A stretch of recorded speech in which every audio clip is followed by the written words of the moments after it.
오늘 아침 주요 뉴스입니다. 북한이 어젯밤 또다시 대남 오물풍선을 살포했습니다. 이 여파로 새벽부터 인천공항 국내선과 국제선 항공편 운항이 일제히 지연되고 있습니다. 23명의 사망자가 발생한 리튬전지 공장 화재가 발생할 당시 내부 CCTV 영상이 공개됐습니다. 리튬전지 더미에서 첫 폭발이 일어난 지 42초 만에 내부가 검은 연기로 뒤덮였습니다. 경기 화성 리튬전지 공장 화재와 관련해 경찰이 공장 관계자 등 5명을 입건했습니다. 이 공장은 과거 리튬 초과 보관과 소방시설 작동 불량으로 당국에 적발됐던 것으로 확인됐습니다. 윤석열 대통령이 6.25 기념식에 처음 참석해 북러 조약은 시대착오적 행동이라고 규탄했습니다. 또 부산에 입항한 항공모함의 승선에 연합 방위 태세를 강조했습니다. 케냐 수도 나이로비를 비롯한 곳곳에서 벌어진 증세 반대 시위를 진압하는 과정에서 경찰이 실탄을 발사해 다수의 사망자가 나왔습니다.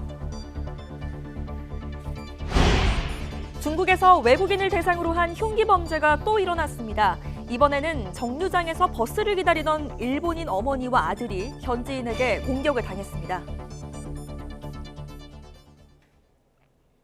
시청자 여러분 안녕하십니까? 수요일 아침 뉴스타트 2부 시작합니다. 북한이 이틀 연속으로 대남 오물풍선을 살포한 것으로 확인됐습니다. 합동참모본부는 북서풍 영향으로 경기 북부 지역에서 남동 방향으로 이동하고 있다며 떨어진 풍선을 발견하면 접촉하지 말고 가까운 군부대나 경찰에 신고해달라고 밝혔습니다. 북한은 지난 24일 밤에도 오물풍선 350여 개를 날려 경기 북부와 서울에 100여 개가 떨어졌습니다. 북한의 대남 오물풍선 영향으로 인천공항 국내선과 국제선 항공편 운행이 일제히 지연되고 있습니다. 인천공항 측은 오늘 새벽 1시 46분부터 수차례 국내외 항공기 수십 편의 이착륙이 중단되거나 회항하고 있다고 밝혔습니다. 공항 관계자는 항공기 엔진에 이물질이 빨려 들어갈 경우 사고 우려가 있어 운행이 통제된 것이라며 정확한 지연 규모는 확인이 어렵다고 설명했습니다. 경기 화성시 아리셀 공장에서 화재가 시작된 순간이 공장 내부 CCTV 영상을 통해 공개됐습니다.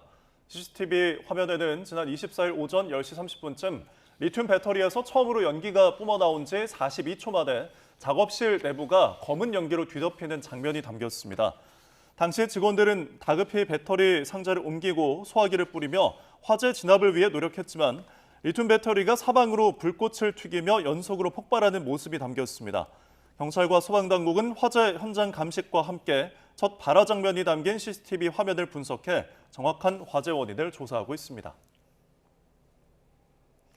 23명이 숨지고 8명이 다친 경기 화성시 리튬전지 공장 화재와 관련해 경찰이 공장 관계자 등 5명을 입건했습니다. 경기 남부경찰청 화성 화재 사건 수사본부는 아리셀 박순관 대표 등 5명을 업무상 과실치사상 혐의로 입건했습니다. 박 대표에게는 중대재해처벌법 위반 혐의도 적용했습니다. 경찰은 이들 전원에게 출국 금지 조치도 했다고 덧붙였습니다. 화재로 31명의 사상자가 발생한 화성 리튬전지 업체 아리셀 공장이 과거 리튬 초과 보관과 소방시설 작동 불량으로 당국에 적발됐던 것으로 확인이 됐습니다. 경기도 소방재난본부장은 이 회사가 2019년에 리튬을 허가량보다 23배 초과해서 보관을 하다가 적발돼 벌금 처분을 받았고 2020년에는 소방시설 작동 불량이 적발돼 시정 명령을 받았다고 밝혔습니다. 다만 아리셀 공장은 스프링클러 설치 의무 대상이 아니었던 것으로 파악됐습니다. 케냐 수도 나이로비를 비롯한 곳곳에서 벌어진 중세 반대 시위를 진압하는 과정에서 경찰이 실탄을 발사해 사망자가 잇따라 나왔습니다. 경찰이 나이로비에서 의회로 가는 길을 봉쇄하자 시위대 일부가 돌을 던지며 법안 표결이 예정돼 있던 의사당에 진입하려 했고 이 과정에서 경찰이 시위대에 총을 쏜 것으로 알려졌습니다. 현지 구급대원은 최소 10명이 경찰의 총에 맞아 숨졌다고 전했고 또 다른 구급대원은 총격으로 50명 넘게 다쳤다고 전했습니다. 또 시위대가 의사당에 난입한 뒤 일부 건물에 불이 나면서 법안 표결을 마친 의원들은 긴급 대피했습니다. 중국에서 미국인 4명이 피습을 당한 데 이어 이번엔 일본인을 상대로 한 흉기 난동 사건이 벌어졌습니다. 마오닝 중국 외교부 대변인은 정례 브리핑에서 관련 질문이 나오자 일본인 2명이 중국인 1명과 함께 피습을 당했다며 범인은 현장에서 체포돼 조사 중이라고 밝혔습니다. 이어 세계 어느 나라에서도 일어날 수 있는 우발적 사건이라며 중국은 세계에서 공인된 가장 안전한 국가 가운데 한 곳이라고 덧붙였습니다. 앞서 아사히 신문 등 일본 매체는 그제 오후 중국 동부 장쑤성 수저우시에서 괴한이 흉기를 휘둘러 일본인 여성과 어린이 등 3명이 다쳤다고 보도했습니다.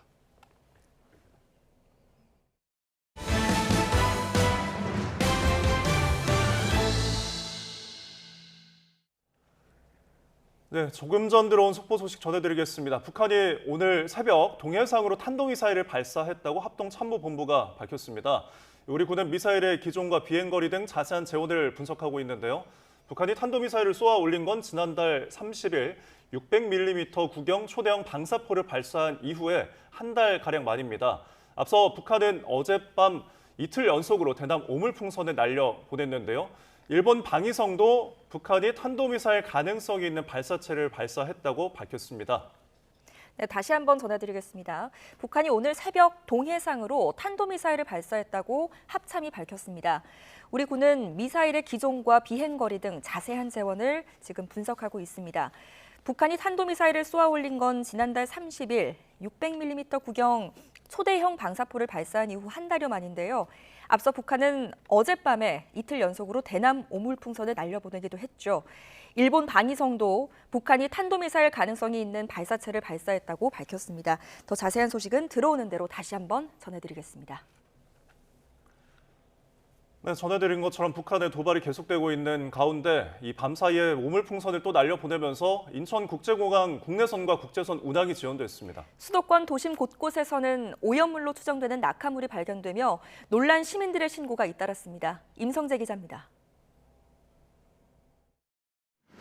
북한이 이틀 연속 대남 오물풍선 도발을 감행했습니다. 지난달 28일 첫 살포 이후 벌써 6번째입니다. 오물풍선은 하늘길도 막았습니다. 오늘 새벽 1시 46분부터 국내외 항공기 수십 편의 이착륙이 일제히 중단된 겁니다. 인천국제공항 측은 항공기 엔진에 이물질이 빨려 들어갈 경우를 대비한 조치라고 설명했습니다.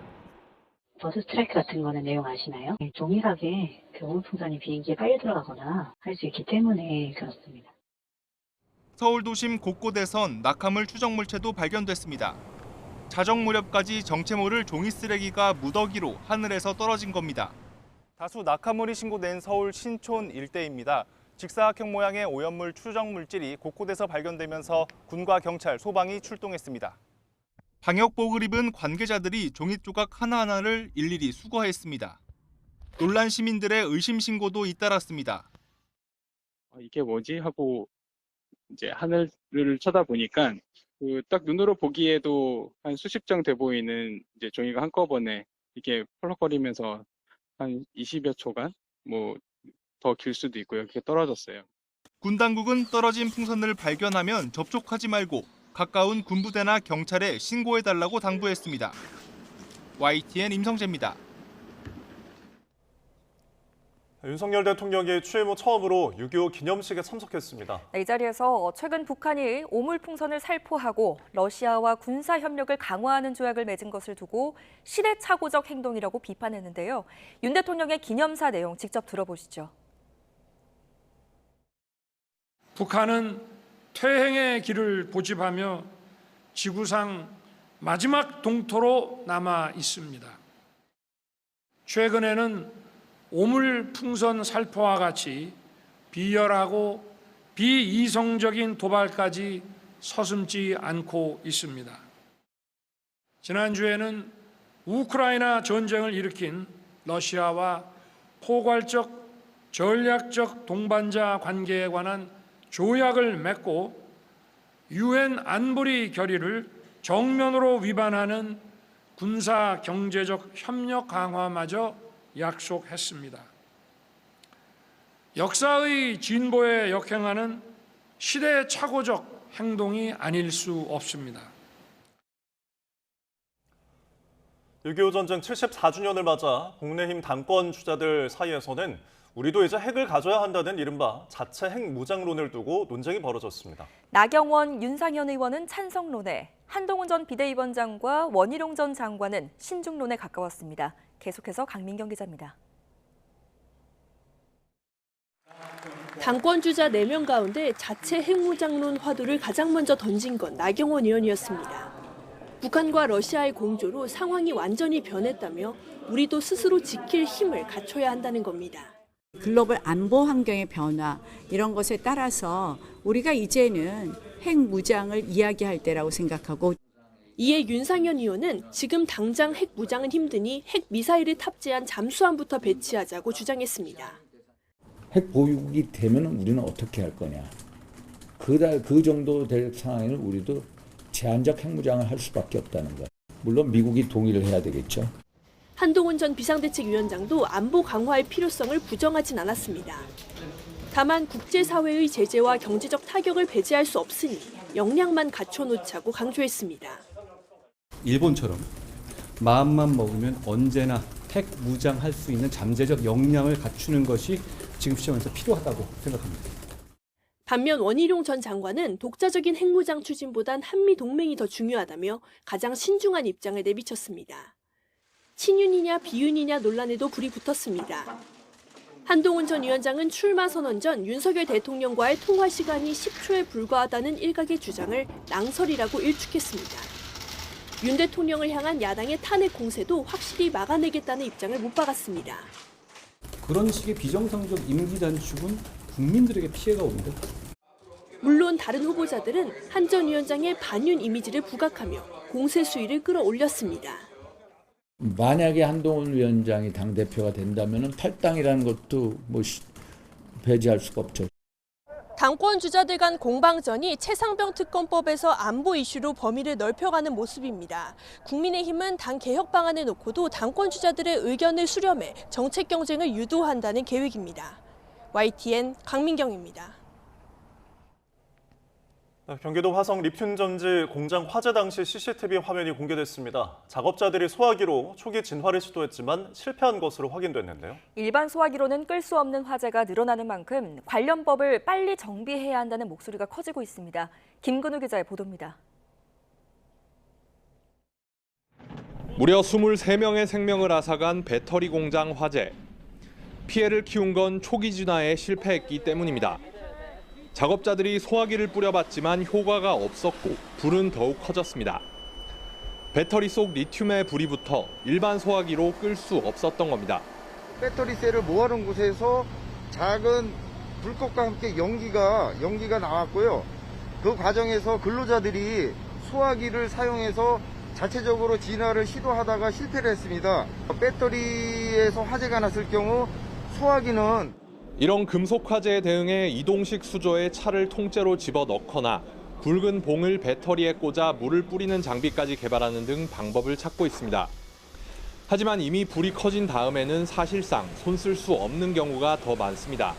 현장에서 일반적인 화재가 아닌 금속 화재라고 판단이 되면 이런 소화약재를 동원을 해서 부분적으로 이렇게 끄고 있는데 아직까지 리튬 금속 화재에 완벽하게 적응성이 있는 소화약재는 없다고 전문가들도 얘기하고 있고요. 결국 초기 진화가 중요한데 금속 화재에 대응할 수 있는 D급 소화기와 관련한 법은 아직 걸음마 단계입니다. 일부 의무 비치 조항이 있지만 명확하지 않고 어기면 제재하는 내용도 뚜렷하지 않습니다. 이런 D급 소화기 설치가 의무화가 돼 있었다면 당연히 사업자들이 설치를 했을 텐데 의무사항으로 지금 명확하게 나와 있지 않기 때문에 영세하거나 그런 업체들도 많이 있을 텐데 이들이 얼마나 비치했을지 사실 상황 파악도 안 되는 상황이다. 전기차와 킥보드 등 리튬 전지를 활용한 제품은 급속히 늘어날 것으로 보입니다. 그런 만큼 금속 화재에 제대로 대응할 수 있는 소화기를 비치하는 등 법 정비가 시급합니다. YTN 김근우입니다. 사건 사고 한 줄 뉴스입니다. 광주 도심에서 폭주족을 구경하던 10대들이 근처에서 발생한 교통사고 차량에 치이는 사고가 발생했습니다.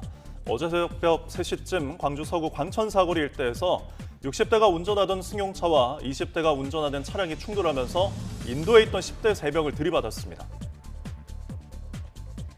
어제 저녁 8시쯤 천안 논산고속도로 선운산 나들목 인근에서 50대 남성이 몰던 1톤 화물차가 옆으로 넘어졌습니다. 이 사고로 화물차에 실려 있던 건축 폐기물이 도로 위로 쏟아지며 인근 도로 통행이 한때 차질을 빚었습니다.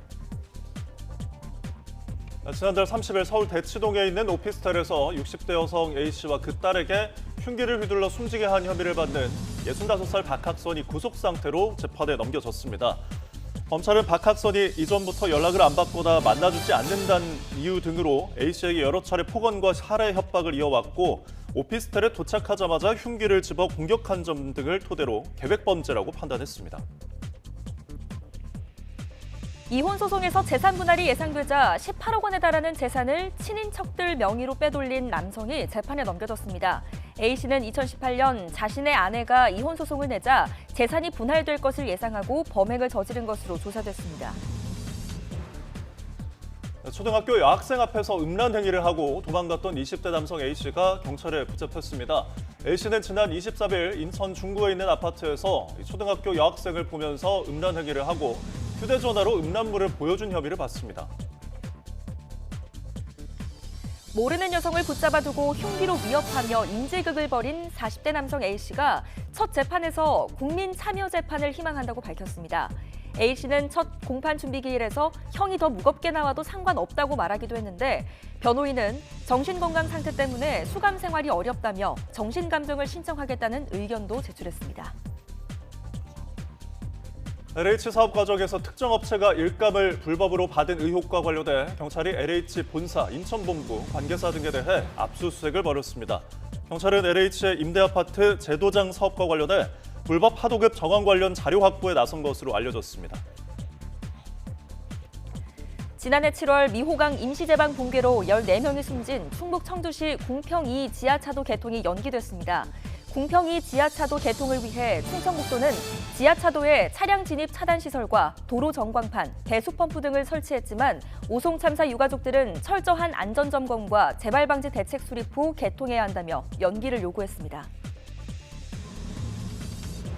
악성 민원에 시달리다 숨진 대전 용산초 교사가 순직을 인정받았습니다. 숨진 교사는 지난 2019년 대전의 한 초등학교에서 근무를 하다가 학부모로부터 아동학대로 고소당하는 등 악성 민원에 시달리다 극단적인 선택을 했습니다. 올해 새로 부임한 서울의 초등학교 교사 10명 가운데 4명은 강남 서초 지역에 발령받은 것으로 나타났습니다. 서울교사노조는 강남 서초 지역은 지난해 기준 학급당 학생 수가 24.1명으로 서울 평균인 21명보다 많고 학부모 민원도 상당히 많아 기피 지역으로 꼽힌다고 설명했습니다. 지금까지 한줄 뉴스였습니다.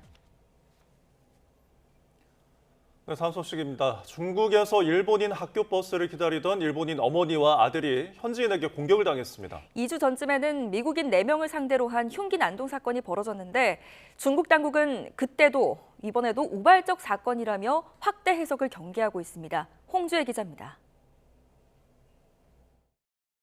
노란색 통학버스 앞에 사람이 쓰러져 있습니다. 24일 오후 중국 장쑤성 수저우시에서 흉기를 든 남성이 일본인 학교 버스를 기다리던 일본인 여성과 아들을 공격했습니다. 이들 모자는 생명에 지장이 없지만 범행을 막으려던 중국인 버스 안내원은 크게 다친 것으로 알려졌습니다. 중국인 피의자는 현장에서 체포됐고 범행 동기는 아직 밝혀지지 않았습니다. 그러나 일본인을 겨냥한 혐오 범죄일 가능성도 제기됩니다. 在上海総領事館において邦人保護の観点から現地当局に対し再発防止及び詳細情報の共有を含めた申し入れを行ったほか 중국 외교부는 이런 일이 발생한 데 유감을 표했습니다. 다만 우발적 사건이라는 게 경찰의 1차 판단이라며 중국은 세계에서 공인된 가장 안전한 국가 가운데 한 곳이라고 강조했습니다. 我想说的是，类似这样的偶发事件在世界上任何国家都有可能发生。中方将继续采取有效措施，像保护中国公民一样，保护在华外国人的安全。 앞서 지난 10일에도 중국 지린시에 있는 공원에서 중국인 남성이 미국인 대학 강사 4명에게 흉기를 휘둘렀습니다. 중국 외교부는 그때도 매우 드문 우발적 사건이라고 설명했는데 외국인을 대상으로 한 강력 범죄가 잇따르며 현지에선 불안감이 커지고 있습니다. YTN 홍주혜입니다. 국제형사재판소 ICC가 세르게이 쇼이구 전 러시아 국방부 장관과 발레리 게라시모프 러시아군 총참모장에 대해 전쟁범죄 혐의로 체포영장을 발부했습니다. 재판부는 쇼이구 전 장관과 게라시모프 총참모장이 우크라이나 민간인을 겨냥한 공격을 지시함으로써 전쟁범죄와 반인도적 범죄를 저지른 혐의를 받는다고 밝혔습니다. 러시아와 우크라이나가 현지 시간 25일 포로 90명씩을 교환했다고 러시아 국방부가 밝혔습니다. 러시아 국방부는 텔레그램 메시지를 통해 아랍에미리트 인도주의적 중재로 이 같은 포로 교환이 이루어졌다고 전해졌습니다. 이어 풀려난 러시아군 포로들은 모스크바로 이동해 건강검진을 받을 예정이라고 덧붙였습니다. 이스라엘과 레바논의 친이란 무장정파 헤즈볼라 간 교전이 격화하고 있는 가운데 로이드 오스틴 미국 국방장관은 가자지구 전쟁에 이어 레바논으로 분쟁이 확대될 가능성에 우려를 표시했습니다. 오스틴 국방장관은 워싱턴을 방문한 요아브 갈란트 이스라엘 국방부 장관을 만나 이스라엘과 헤즈볼라 간 또 다른 전쟁은 중동 지역에 끔찍한 결과를 초래할 것이라며 따라서 외교로 긴장 확대를 막아야 한다고 말했습니다. 이에 대해 갈란트 장관은 이스라엘 북부 지역 치안을 확립해 주민들을 복귀시킬 것이라면서 합의를 이루기 위해 긴밀히 협력하겠지만 가능한 모든 시나리오에 준비해야 한다고 말했습니다. 네, 오늘은 정체전선이 북상하면서 제주도부터 장맛비가 내리겠습니다. 주말에는 중부지방에도 장마가 시작되겠고 비가 내리기 전까지는 이른 더위가 기승을 부리겠는데요. 자세한 날씨 알아보겠습니다. 신미림 캐스터. 네, 기상센터입니다. 네, 어제는 심한 더위가 주춤한 듯 했는데 오늘은 어제보다 기온이 오른다고요? 네, 어제는 예년 수준의 여름 날씨가 이어지며 바깥 활동하기 수월했는데요. 오늘은 어제보다 기온이 오르면서 다시 이른 더위가 기승을 부리겠습니다. 오늘 서울 낮 기온은 30도로 예년 기온을 2도가량이나 웃돌면서 덥겠습니다. 오늘 아침 기온은 어제와 비슷해서 선선하겠습니다. 현재 서울 기온은 19도, 대구는 20.2도로 출발하고 있습니다. 낮 기온은 30도 안팎으로 어제보다 1도에서 3도 정도는 더 높겠는데요. 서울이 30도, 대전과 광주도 30도, 대구는 29도를 보이겠습니다. 네, 오늘의 하늘 표정은 어떤가요? 네, 오늘 서울 등 내륙 지방은 구름만 간간히 지나겠습니다. 다만 아침까지 곳곳에 안개가 짙게 끼겠고요. 오후에는 대기 불안정으로 경기 동부와 강원, 경북 북동산 간에 소나기가 지나겠습니다.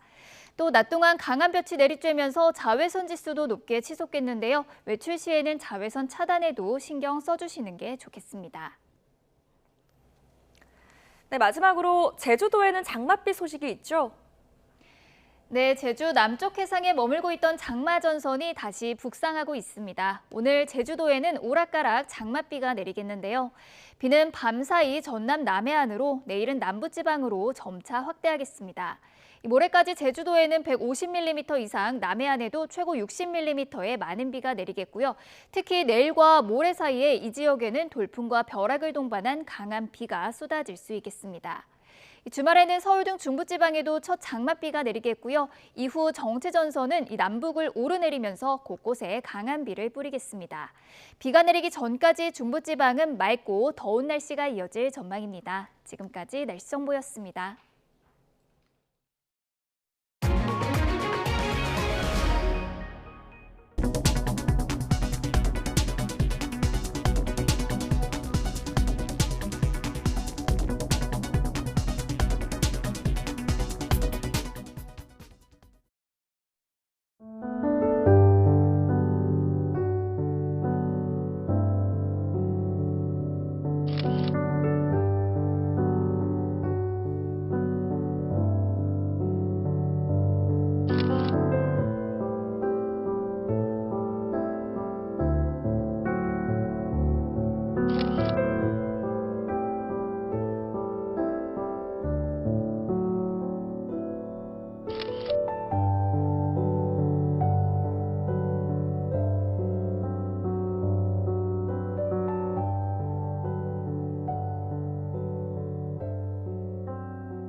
네, 북한이 오늘 새벽 동해상으로 탄도미사일을 발사했다고 합동참모본부가 밝혔습니다. 군은 미사일의 기종과 비행거리 등 자세한 재원을 분석하고 있습니다. 북한이 탄도미사일을 쏘아 올린 건 지난달 30일 600mm 구경 초대형 방사포를 발사한 이후 한 달 가까이 만입니다. 앞서 북한은 어젯밤에 이틀 연속으로 대남 오물풍선을 날려보냈습니다.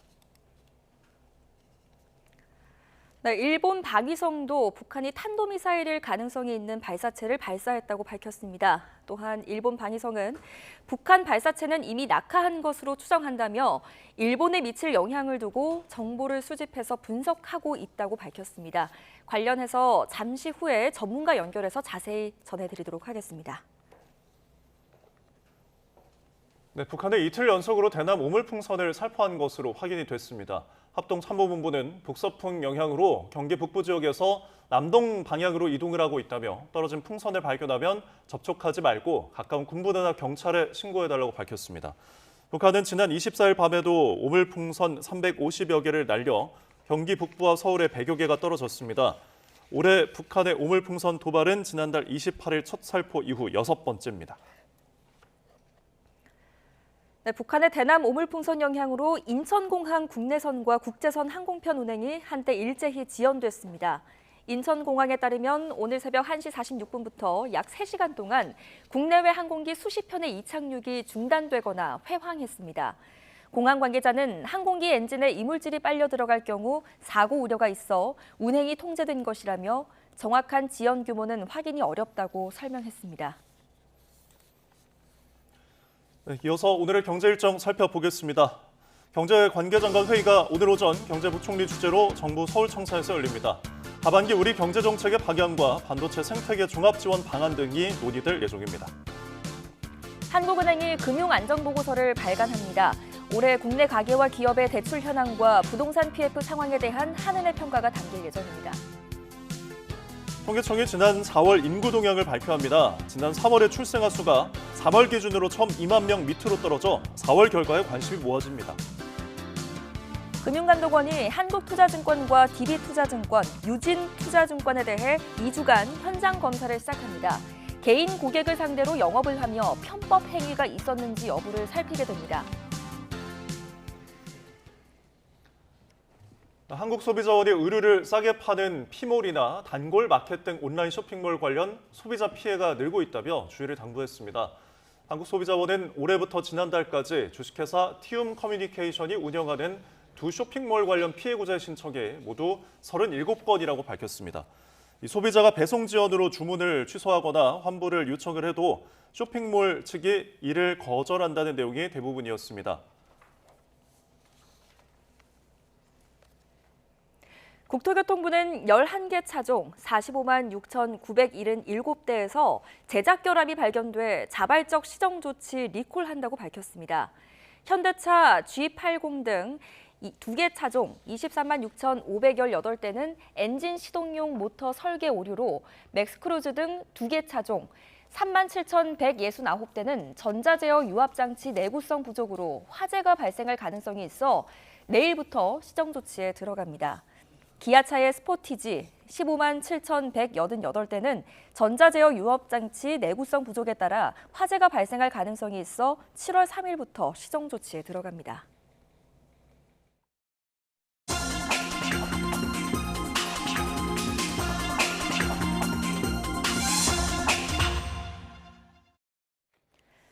네, 오늘의 글로벌 픽입니다. 최근 친이란 무장정파인 헤즈볼라와 이스라엘 간 공방전이 격화하자 미국이 전쟁 확대 가능성에 우려를 표시했습니다. 헤즈볼라를 잡으려다가 자칫 이란까지 전쟁에 끌어들이는 시나리오를 경계하는 것으로 보입니다. 워싱턴에서 권준기 특파원이 전해드립니다. 미국을 방문한 갈란트 이스라엘 국방장관과 마주 앉은 오스틴 미국 국방장관. 최근 이스라엘군과 친이란 무장정파 헤즈볼라 간 교전이 격화하는 데 우려를 표시했습니다. 가자 지구에 이어 레바논에서도 전쟁이 벌어질 경우 끔찍한 결과를 초래할 거라며 이스라엘의 자제를 촉구한 겁니다. And so diplomacy is by far the best way to prevent more escalation. So we're urgently seeking a diplomatic agreement that restores lasting calm to Israel's northern border. 갈란트 장관은 레바논 남부 지역 치안을 확립해야 한다며 물러서지 않았습니다. 더 나아가 헤즈볼라의 뒷배인 이란을 가만둬선 안 된다며 이란의 핵 보유를 막겠다던 미국이 나설 때라고 압박했습니다. 모든 시나리오에 대비해야 한다며 헤즈볼라와의 싸움이 더 격화할 가능성도 배제하지 않았습니다. We are working closely together to achieve an agreement, but we must also discuss readiness for every possible scenario. 미국 국무부도 이스라엘과 헤즈볼라 간 교전이 전면전으로 치달을 경우 더 큰 중동 전쟁으로 번질 가능성에 우려를 표시했습니다. 헤즈볼라와의 교전 확대가 자칫 이란의 직접 전쟁 개입을 부를 가능성을 경계하고 있는 겁니다. I would say that we think a diplomatic resolution is possible. We think it is in the interest of all parties. 하지만 레바논 남부 국경 마을에서는 포연이 거치지 않고 있습니다. 헤즈볼라 최고위급 지휘관이 이스라엘 공습으로 숨진 뒤 공방전의 수위는 점점 더 높아지고 있습니다. 앞서 베냐민 네타냐후 이스라엘 총리는 가자 지구는 정리돼 가고 있다며 헤즈볼라와 전면전을 치를 준비도 돼 있다고 밝혔습니다. 워싱턴에서 YTN 권중입니다. 미국 북동부를 강타한 폭염에 에이브러함 링컨 전 대통령의 밀랍 조형물이 눈사람처럼 녹아내렸다고 일간 워싱턴 포스트가 보도했습니다. 이 매체에 따르면 워싱턴 DC 게리슨 초등학교 교정에는 올해 2월 의자에 걸터 앉은 링컨의 모습을 묘사한 약 1.8m 높이의 밀랍 조형물이 설치됐는데요. 하지만 섭씨 35도 안팎의 기온이 며칠째 이어지면서 조형물은 순식간에 제 모습을 잃어 24일 아침에는 머리가 사라지고 왼쪽 다리가 상체에서 분리됐다고 WP는 전했습니다. 태국, 말레이시아 등 동남아시아에서도 산호초가 하얗게 말라 죽는 백화 현상으로 당국에 비상이 걸렸습니다. AFP 통신 등 외신에 따르면 말레이시아 농업식량안보부 어업국은 지난 4월에서 6월 진행된 연구를 토대로 자국 해양공원 산호초의 50% 이상이 백화 현상을 겪고 있다고 지난 23일 밝혔습니다. 미국의 유명 서퍼이자 영화 캐리비안의 해적에도 출연해 얼굴을 알린 타마요 페리가 서핑 중 상어의 공격을 받아 사망했습니다. 타마요 페리는 현지 시간 24일 오후 하와이 오하우 근처에서 서핑하던 도중 상어의 공격으로 치명적인 상처를 입었습니다. 하와이 호놀룰루 해양안전국과 소방부급, 경찰 당국이 신고를 받고 출동해 다친 페리를 해안으로 데려왔지만 결국 숨을 거둔 것으로 전해졌습니다. 중국이 발사한 로켓에서 떨어져 나온 것으로 추정되는 물체가 중국 남서부 마을에 떨어져 주민들이 대피하는 소동이 벌어졌다고 미국 CNN이 보도했습니다. 보시는 영상에는 로켓 잔해로 보이는 물체가 노란색 연기를 뿜으며 떨어지자 마을 주민들이 놀라서 달아나는 모습이 담겨 있습니다. 현지 당국은 부상자의 발생을 보고하진 않았습니다. 세계 최초로 달 뒷면 토양을 채취한 중국 우주탐사선 창어 6호가 53일 만에 지구로 돌아왔습니다. 중국 관영 CCTV는 현지 시간으로 어제 오후 2시 7분쯤 중국 북부 네이멍구 벌판에 착륙하는 장면을 생중계했습니다. CCTV는 창어 6호 귀환선이 예정 구역에 정확히 착륙했고 정상 작동했다며 세계 최초로 달 뒷면 표본을 채취해 귀환하는 임무에 성공했다고 보도했습니다. 지금까지 글로벌 PD였습니다.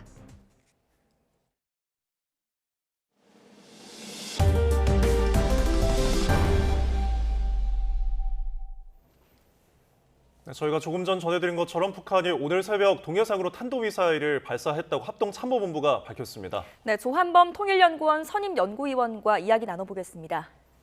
나와 계시죠? 예, 안녕하세요. 네, 안녕하십니까. 저희가 전해드렸지만 조금 전에 속보로 전해드렸는데 북한이 동해상으로 미상의 탄도미사일 발사체를 일단은 발사를 했다고 했는데 이 내용을 좀 전해주실까요? 예, 지금 예견은 된 것 같고요. 왜냐하면 시어도 루스벨트 미 항모 강습단이 지금 22일 날 부산항에 입항을 했거든요. 그랬더니 24일 날 김강일 국방성 부상이 대응을 하겠다, 엄중히 규탄한다. 그러면서 새로운 모든 억지력 시위 가능성을 완전히 열어두고 이런 표현을 했기 때문에 예견이 됐다 이렇게 볼 수 있어요. 네, 예고된 도발이었다 이렇게 분석을 해주셨는데 아직까지 자세한 재원은 밝혀지지 않았습니다만 보시기에는 어떤 걸 좀 발사했을 걸로 분석을 하십니까? 이제 지난번 이제 5월 30일 날 탄도미사일이 마지막이거든요. 예. 그때도 역시 김광일 부상이 5월 26일 날 담화를 냈어요. 그래서 한미 훈련 비난했고 서해 NLL 자신들이 설정한 국경선을 침범하고 있다. 그 다음에 전단 풍선 이 세 가지를 예고한 다음에 그건 이제 5월 26일 날 부상이 담화를 냈고 30일 날 김정은 위원장 참관하에 이제 초대형 방사포 18발 핵탄두 탑재가 가능한 걸 동시 발사했거든요. 예. 근데 이제 초대형 방사포는 사거리가 한 400km 이내예요. 근데 지금 북한이 항모 강습단 부산을 겨냥을 해서 이제 비난을 했기 때문에 아마 핵탄두 탑재가 가능한 KN-23, 24, 25 중에 하나를 쐈을 것 같고요. 네. 근데 KN-24나 25는 사거리가 한 400km 이내예요. 근데 부산까지 가려면은 그 이상은 좀 돼야 되니까 뭐 400km도 불가능한 건 아니지만 아마 이 셋 중에 하나인데 특히 KN-23은 사거리가 800km까지 가거든요. 북한판 이스칸데르. 네. 요거일 개연성도 있죠. 예. 지금 뭐 일본 방위성발 내용을 보면은 발사체가 이미 뭐 낙하한 것으로 추정된다라는 내용까지 전해졌거든요. 추가적으로 뭐 조만간에 또 도발이 있을까 싶은데 이런 부분은 어떤가요? 지금 말씀드렸지만 김정은 위원장이 이제 남북을 전쟁 관계로 선언을 했잖아요. 예. 여기에 맞는 이제 대응 체제가 북한이 이제 이루어지고 있는 거고, 5월 26일 날 김 부상이 얘기한 세 가지, 한미훈련, 서해 국경선 문제, 그다음에 전단, 여기에 대해서 맞대응을 그대로 했어요. 그러니까 서해에서는 GPS 교란, 예. 그다음에 이제 오물풍선은 그때 6월 2일까지 4차례, 그다음에 이제 한미연합훈련에 대해서는 초대형 방사포. 그러니까 이번에도 한미연합훈련, 이제 이게 항모강습단이 첫 이제 한미일 다영역 작전을 위해서 이제 입항을 했거든요. 네. 그러니까 매번 북한은 자기들 나름대로 최근에 대응을 해오고 있거든요. 그러니까 이번에도 이 대북 단체가 이 전단을 보내니까 오물풍선을 보낸 거고, 또 부산항에 입항을 하니까 이제 북한 측으로 대응을 한 거거든요. 예. 그러니까 내가 보기에는 먼저 과도한 도발을 하기는 쉽지 않은 것, 뭐 그럴 경향은 지금 현재까지는 감지가 안 되고요. 네. 다만 이제 한미의 동향이나 대북 전단이나 이런 것들이 오면 대응할 가능성 매우 높아요. 그렇군요.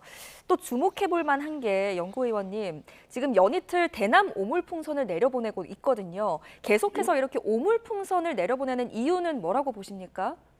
일단은 이제 전단에 대해서 극히 민감하고요, 북한이. 근데 이제 상당수 많은 단체들은 비공개로 보내요. 예. 근데 이제 비공개로 보낼 때는 북한이 대응을 안 합니다. 그런데 이제 본인들이 이 전단, 대북 전단이 오면은 대응을 하겠다고 김여정까지 나와서 얘기를 하는 상황에서 만일에 공개적으로 보내면 북한도 맞대응을 매번 할 거예요. 네. 그러니까 이번에도 이 대북 단체가 전단을 보낸 게 이제 도화선이 된 거고요. 그러나 최근 1, 2차 5월 말에 보냈던 오물풍선과 최근에 약간 성격이 좀 다른 것 같거든요. 예. 전단과 유사한 그런 것들을 좀 보내고 있기 때문에 이 전단에 대해서 북한식으로 지금 맞대응을 하는 상황이죠. 예. 자, 이번 도발에 대한 어떤 원인으로 이제 우리나라가 탈북 단체들이 보내고 있는 대북 전단이나 지금 이제 항모 강습단의 입항과 관련해서 이유를 분석해 주셨는데, 그럼 지금 시기와 배경과 관련해서 좀 더 궁금해서 여쭤보고 싶은 게, 어제가 6.25 74주년이었잖아요. 지금 윤 대통령도 북러 조약에 대해서 언급을 했고요. 그리고 푸틴 러시아 대통령이 방북을 하고서 이제 다시 돌아갔는데 도발이 나설 거라는 뭐 예측은 많았죠. 좀 이 시기적으로 6.25와 관련이 있을 거라고 보십니까? 뭐 민감하게 푸틴 대통령 방북, 그다음에 본인들이 뭐 조국 해방 전쟁 승리 기념일이라고 하는 6.25가 겹치긴 했습니다만, 사실은 말씀드린 대로 최근에 북한 도발을 보면 이 북한식 맞대응, 한미에 대한 맞대응의 성격이 더 강해 보이고요. 예.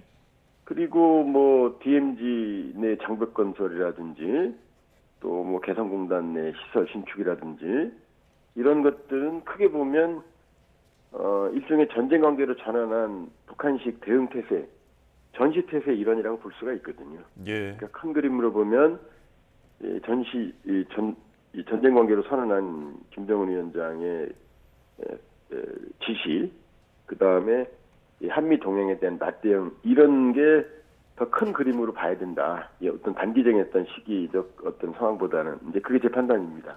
네. 뭐 오늘 미사일 발사 배경에 대해서 뭐 북측의 담화 내용이 나올지 한번 또 지켜보면 좋을 것 같고요. 지금 오물풍선 내부를 보면 북한의 경제 상황이 그리 녹록지 않다는 것을 볼 수가 있거든요. 내부 경제가 이렇게 어려운데 계속해서 뭐 미사일을 발사한다거나 오물풍선을 내려보낸다는 것에 대해서 불만은 없을까요, 내부적으로? 내부적으로 지금 상당히 심각합니다, 그죠? 예. 왜냐하면 그 식량 가격이 50% 이상 지금 급등한 상태고요. 평시보다. 그 다음에 달러 환율도 8,000원대 초반 정도가 정상이었는데 며칠 전 기준으로 보면은 13,000원까지 올랐거든요. 위안화도 한 1,200원대에서 지금 1,800원까지 올랐고, 그러니까 내부적으로 상당히 좀 어렵죠. 어렵고, 그러니까 먼저 고강도의 도발을 북한이 선택하기 쉽지 않은 상황이고, 그리고 내부적으로 상당히 지금 경제적인 위기가 안 그래도 위기 경제지만은 지금 더 심화됐거든요. 네. 예. 그러니까 이런 것들 지금 내부에는 오물풍선 보낸 거 지금 공개 못했거든요. 그동안 뭐 계속 보낸 걸 한 번도 공개를 못했어요. 예. 그러니까 내부적으로는 아마 오물풍선 보내는 거 이런 게 알려지면 오히려 중 동요가 더 커질 것 같고, 북한도 지금 이런 도발이 지금 크게 뭐 이렇게 쉬운 상황은 아니라고 볼 수 있어요. 예. 내부 위기 때문에 오물풍선 살포에 대한 이야기도 공유가 되지 않았고 또 고강도 도발을 하기 쉽지 않다라고 말씀을 해주셨는데, 그럼 앞으로 북한의 행보가 또 궁금해지는데 추가 도발은 어떤 것으로 좀 예상을 해볼 수가 있을까요? 계속 할 겁니다. 왜냐하면 이제 5월 26일 김광일 부상이 이제 한미 훈련 비난했고, 그다음에 새 NLL 이제 제기했고 전단 얘기했거든요. 여기 북한식 방식대로 이제 대응했거든요. GPS 교란소에, 그다음에 전단에는 오물풍선으로, 그다음에 이제 해탄두 탑재가 가능한 이 초대형 방사포로 이제 위력 시위, 이런 복합적인 도발을 계속 할 거다. 그러나 북한도 지금 뭐 명시적인 도발을 하기에는 부담이 큰 상황이기 때문에 GPS 교란이나 이 오물풍선은 회색지대 도발이거든요. 예. 한국군의 대응이 어렵고 주체와 원점 확인이 어려운 이런 도발이라는 특성이 있기 때문에 이 핵 지리대 전략, 핵 위력 시위와 함께 다양한 형태의 어떤 회색지대 도발에 나설 가능성이 매우 높죠. 네, 다양한 형태의 도발 가능성이 있을 것이다 이렇게 전망을 하셨는데 혹시나 핵실험 가능성은 없겠습니까? 지금은 뭐 핵실험을 북한이 굳이 나설 이유가 별로 없어요. 네. 이미 뭐 기본 단계는 6차례 핵실험을 했기 때문에 기본 데이터는 돼 있고, 핵실험은 뭐 하면 할수록 좋거든요. 예. 그러나 지금 핵실험을 하게 되면은 미국과의 대선 이후의 협상 가능성도 더 어려워지고, 또 핵실험을 하게 되면은 뭐 중국, 러시아 이번에 뭐 준 군사 동맹이나 거기에 평가받는 포괄적 전략 동반자관계 협정을 맺었지만 중국, 러시아도 곤란해지거든요. 중국과의 관계도 지금 냉랭하거든요. 네. 그 상황에서 북한이 무리하게 있는 핵물질을 사용해서 핵실험할 이유가 없다. 그러니까 해도 아마 마지막 카드로 활용을 하지 당장은 북한으로서 핵실험이 급한 건 아닙니다. 네, 핵실험은 마지막 카드로 좀 점쳐진다라고 해주셨는데 그러면은 저 이거 하나만 더 여쭤볼게요. 그 정찰위성 관련해서 김정은 위원장이 계속해서 올해도 발사를 예고했잖아요. 작년 같은 경우에는 이제 여름쯤에 또 8월쯤에 발사를 했다 실패를 했는데 다음 달이면 이제 7월이고 8월도 머지 않았거든요. 그럼 정찰위성 발사도 조만간 이루어지지 않을까요? 올해 3차례 발사한다고 그랬거든요. 예. 그런데 늦게 발사했죠. 그리고 실패했죠. 5월에 쐈으니까. 근데 이제 그때 엔진 체계가 북한 원래 썼던 적연질산 계열이 아니고 케로신하고 액체산소 계열로 완전히 바뀌었거든요. 예. 근데 이 기술이 러시아 기술이거든요. 북한 기술이 아니고. 그러니까 아마 러시아의 기술적 지원이 있었을 거예요. 그러니까 러시아의 기술적 지원이 없다면 이 새로 바뀐 문제를 해결하기 어려울 겁니다. 그러니까 지금 언제 쏜다는 얘기도 없거든요. 그리고 예. 세 번 쏘기에는 이미 시기가 지났죠. 그러니까 푸틴 대통령이 도와준다고 그랬으니까 도움을 줄 텐데 그러나 이 문제를 쉽게 단기간 해결하기는 어려울 거다. 예. 그러니까 발사는 하겠지만 바로 임박한 것 같지는 않네요. 알겠습니다. 네, 최근 이틀 연속 대남 오물풍선 살포가 있자마자 또 오늘 미사일을 발사했습니다. 이와 관련해서 우리 측의 대응 어느 정도 수준으로 이루어질 것인지 궁금하고요. 또 앞으로 북한과의 관계 설정은 어떻게 해야 할지도 좀 전망을 해주시죠. 지금 합참은 적정하게 대응을 하고 있다고 보여집니다. 네. 언제든 심리전 방송, 이 심리전을 재개할 준비는 돼 있고요. 그러나 상황을 또 관리하려는 의도도 좀 읽혀지거든요. 네. 그렇기 때문에 북한도 지금 전단을 보면은 먼저 보내는 건 아니고요. 남쪽 단체들이 움직일 때 대응을 하고 있고 또 도발도 한미의 동향에 대해서 명분으로 이제 삼아서 도발하고 있거든요. 네. 그러니까 지금 원칙적 대응, 강력한 대응 태세를 유지하되 긴장을 좀 관리해야 됩니다. 제일 무서운 게 이제 우려해야 되는 게 우발적 충돌이거든요. 예. 양측이 원하지 않는. 그러니까 지금 제일 시급한 게 남북 간 채널 구축입니다. 예. 전쟁 관계로 전환했지만 전쟁 중에도 대화는 하고 우크라이나, 러시아도 지금 대화하거든요. 그러니까 남북 간 채널을 구축하고 긴장 관리, 강력한 대응과 함께 긴장 관리, 그다음에 어느 경우든 유엔사와 인민군 판문점 대표부든 아니면 합참과 북한 인민군 간든 이 채널을 시급히 구축해서 상황을 관리하는 게 중요하다고 보여집니다. 예. 강력한 대응이 지속되면서도 앞으로 긴장 관리와 신뢰 구축이 필요하다라는 언급이셨습니다. 자, 오늘 이야기 여기까지 저희가 들어봤습니다. 조한번 통일연구원 선임 연구위원과 함께 북한의 발사체 발사 소식 이야기 나눠봤습니다. 오늘 말씀 고맙습니다. 예, 고맙습니다.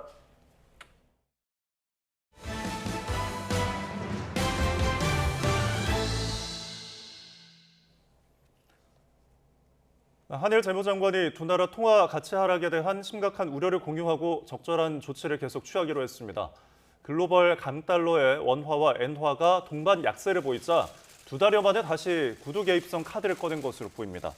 최상목 부총리 겸 기획재정부 장관과 스즈키 슈니치 일본 재무장관은 어제 정부 서울청사에서 9차 한일 재무장관 회의를 연 뒤 공동 보도문에서 이같이 밝혔습니다. 최상목 경제부총리의 말 직접 들어보시죠. 한국과 일본 모두에게는 있는 먼 친척보다 가까운 이웃이 낫다라는 속담처럼 양국은 더욱더 가까운 이웃이 되었습니다. 지난해 통화 수합을 재개하였고 급격한 금융시장 변동성에 대해서는 심각성을 공유하는 등 양국은 서로에게 든든한 버팀목이 되었습니다.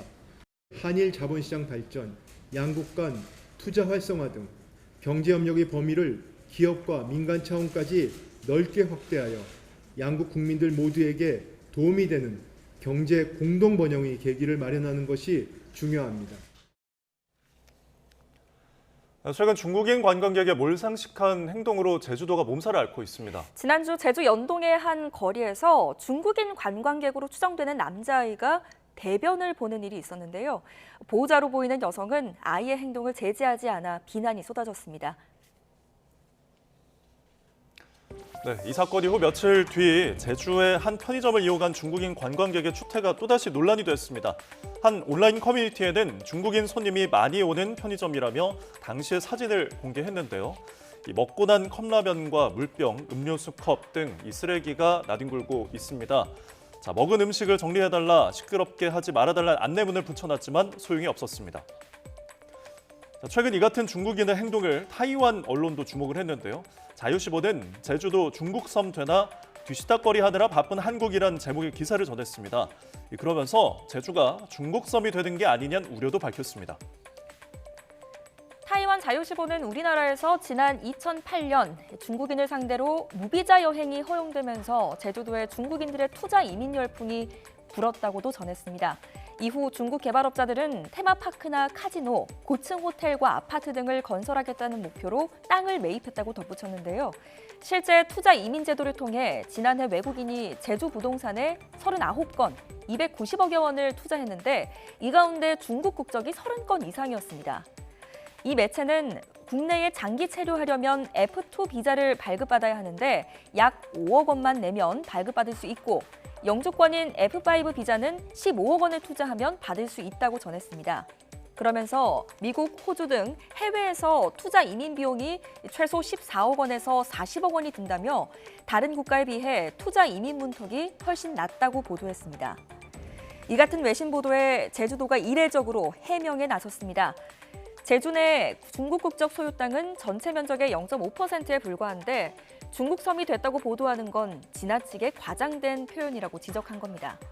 또 지난해 법무부와 협의를 거쳐 투자 이민 기준 금액을 기존 5억 원 이상에서 10억 원 이상으로 상향 조정했다고 설명했는데요. 하지만 한국에 정착한 중국인 비율이 높아지고 이들의 국내 부동산 투자도 빠르게 늘고 있어 불균형을 완화할 대책이 필요하다는 목소리도 나오는 게 현실입니다. 베트남 전쟁 당시 우리 군에 의한 민간인 학살 피해를 조사해달라며 당사자들이 제기한 행정소송이 법원에서 기각됐습니다. 피해자들은 잘못을 저질렀으면 제대로 책임지는 것이 당연하지 않느냐며 강하게 반발했습니다. 김철희 기자입니다.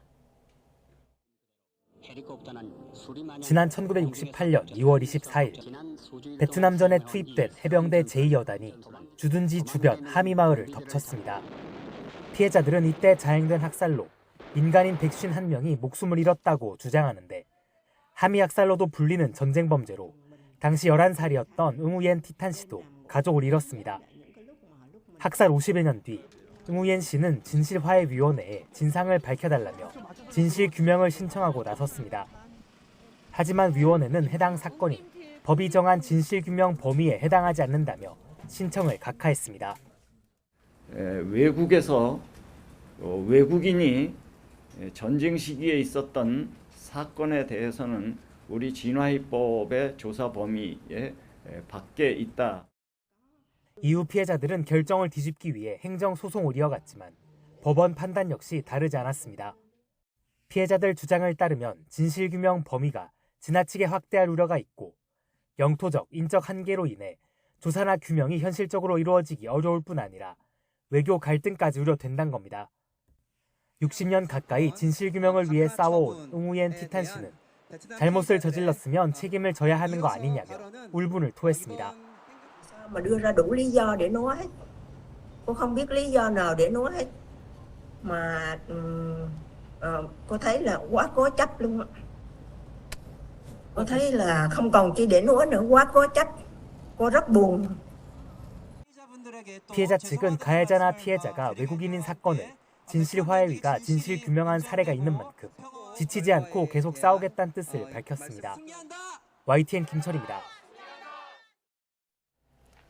서거석 전북교육감 재판에서 위증한 혐의로 법정에선 이규재 전북대 교수가 실형을 선고받았습니다. 이 재판 결과가 앞으로 교육감의 선거법 위반 항소심에 어떤 영향을 미칠지 관심이 쏠리고 있습니다. 김민성 기자의 보도입니다.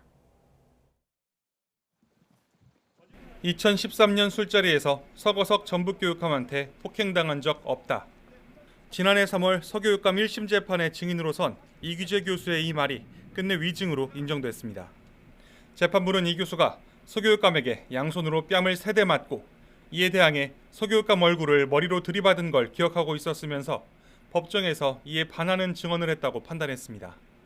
다만 이 교수의 위증이 인정됐다고 해서 2013년 술자리 폭행까지 실제 있던 일로 규정되는 건 아닙니다.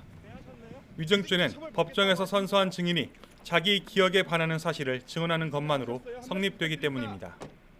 우리 대법원 판례에 의하면 위증은 객관적 사실에 부합하는지 여부와 별개로 기억에 반하는지 여부를 가리는 것이기 때문에 위증 성립 여부와 별개로 객관적 사실에 관하여는 별도의 심리가 필요할 수 있습니다. 선거 과정에서 해당 폭행 사건의 존재 자체를 부정해 허위사실 공표 혐의로 기소된 서교육감. 변호인단은 1심에 이어 항소심에서도 진술이 오락가락한 이규재 교수의 말을 신뢰할 수 없다고 강조하고 있습니다. 앞으로도 이 교수 기억에 일관성이 없다고 주장해 소교육감과 위증, 폭행 사건과의 연결고리를 끊으려 할 것으로 보입니다. 반대로 검찰은 이 교수 위증의 배후를 밝히는 데 주력하고 있습니다. 위증 계획이 담긴 녹취와 메모에 더해 소교육감 변호인이 이 교수 측에 미리 사건 자료를 전달한 정황을 확보했습니다. 이를 근거로 소교육감 처남과 전 전북대 특임교수, 이 교수 전 변호인을 위증 교사 또는 방조 혐의로 최근 재판에 넘겼습니다. 따라서 오는 8월부터 제기될 서거석 전북교육감의 항소심 재판은 이번 위증 재판 결과보다는 앞으로 검찰 수사가 어떤 성과를 내느냐에 따라 다르게 전개될 전망입니다. YTN 김민성입니다. 프로야구에서 안타도 4사구도 한 개도 내주지 않고 9이닝을 책임지는 퍼펙트 게임. 43년 역사에서 한 번도 없었는데요. LG의 켈리가 퍼펙트 게임을 눈앞에 두고 안타 한 개를 맞았습니다. 이경재 기자입니다. 켈리는 1회부터 8회까지 삼성 24명의 타자에게 한 번도 인류를 허용하지 않았습니다. 팬들의 기립박수를 받으며 9회를 맞은 켈리. 그러나 첫 타자 윤정민이 프로야구 43년 역사에서 처음 나올 뻔했던 퍼펙트 게임을 집었습니다. 안타를 확인한 켈리는 잠시 얼굴을 감쌌고 응원하던 아내도 아쉬움에 고개를 돌렸습니다. 퍼펙트는 놓쳤지만 완봉승은 동료들이 지켜줬습니다. 3루수 문보경이 강민호의 빠른 타구를 잡아 병살로 연결했고 김원곤의 뜬 공은 홍창기가 빠르게 달려가 잡아냈습니다. 지난 4일 롯데 윌커슨에 이어 시즌 2번째 완봉승. LG 선수들은 가을 야구라도 승리한 것처럼 함께 기뻐했습니다. Yeah, I mean, obviously you only get those opportunities like once in a lifetime. And so, it was amazing. The crowd was just into it from the 6th inning on. I could just feel them giving me the energy to go through it and stuff. So I was just so thankful for the fans sticking behind me. It's been a tough season. 2019년부터 5년 연속 LG에서 두 자릿수 승리로 마운드를 지켜온 켈리는 올해 이 경기 전까지 15경기에서 3승에 머물며 부진했습니다. 눈물을 보일 만큼 팬들의 응원이 더없이 고마웠던 이유입니다. LG's been very special to me, and just nobody's left the park, and I really, it's just very special to be here, and I just love everybody so much, and I appreciate the support. LG는 2회 문보경의 석점 아치와 안익훈의 적시타로 넉 점을 뽑아내고 4대0으로 승리했습니다. YTN 이경재입니다. 뉴스타트 3부 잠시 후에 이어집니다.